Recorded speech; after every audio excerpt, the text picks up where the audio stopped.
Gardeners are used to eating the things they grow in the garden, but what about sipping what you grow instead? I like this story. Mm-hmm. The University of Minnesota is set to release its 6th cold hardy wine grape that you can grow at home.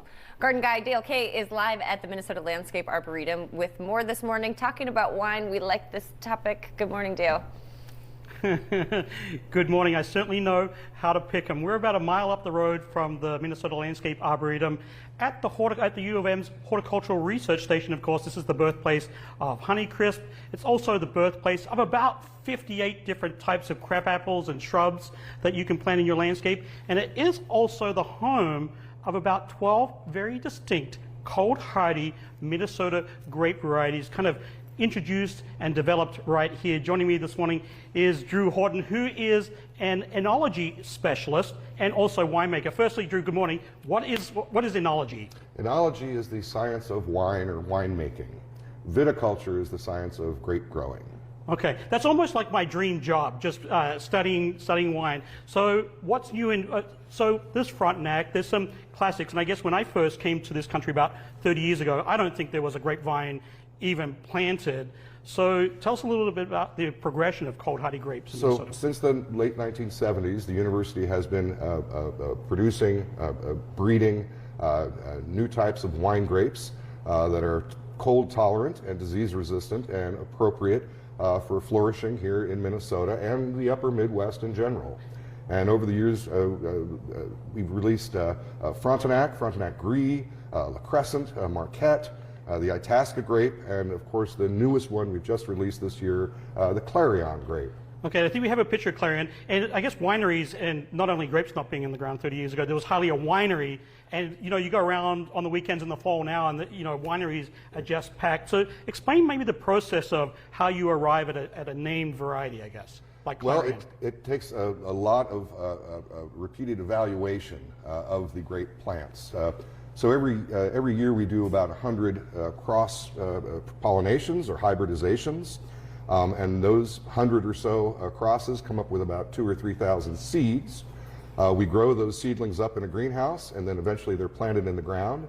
And of course, the first test that any plant has to pass here in Minnesota is it has to survive the first winter. Yep. And so out of, let's say, 2,000 plants, we may only get 20 or 30 that are cold tolerant enough to survive winter. And then we start year after year evaluating those plants. For like taste, or what's the evaluation? Well, the first thing they have to pass, of course, is the cold tolerance, and then they have to be disease resistant. Powdery mildew, downy mildew, black rot, all sorts of diseases are out there in the environment. And so we observe them and record which ones are naturally resistant. After about 10 or 12 years of watching the plants in the field, we start harvesting the fruit and looking at the juice chemistry. Wine grapes need to have a specific range of the amount of sugar. They need to fall in a specific pH range. We don't want the acidity too high. So out of 10,000 plants, maybe we get 1 or 2 that sort of pass all those tests. That is so much. I just crack a bottle of wine and it's kind of like Bob's your uncle. What are some of the tools, I guess, of the trade here? Or what are we looking at here? Well, often I'm making wines from just a single vine. So I may only get 12 or 15 clusters of grapes. So all of my winemaking equipment is very small scale. I've got very small presses. I could do as little as 10 or 15 pounds of grapes in those presses. I use gallon and half-gallon jugs to ferment the wine. I have a sample of a brand new grapevine that we harvested for the very first time this year. But again, it was one vine. I got about 12 clusters. And I literally made 1 bottle of wine, along with all the lab chemistry analysis as well. And in about 2 months, we'll gather a group of experts in here in a roundtable format and start tasting these new wines. So we've got one chance this year to taste this one wine, and we'll probably make it again next year. And we do that year after year after year, evaluate the wine both for its cold hardiness, its performance outside in the vineyard, and then what's it taste like when it's made into wine? Is it good? Is it bad? Is it herbaceous? Is it very fruity? Is it too acidic, or is it not acidic enough?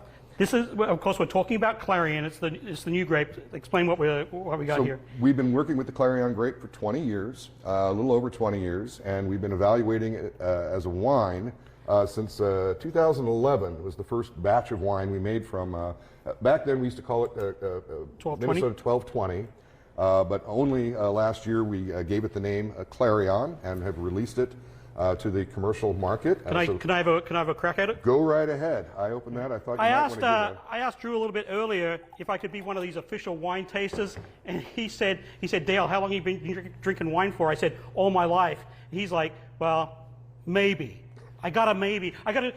Let's just take a peek in here. I got to show you guys in here. And I'm going to have a quick. Show the wine library. Go right ahead.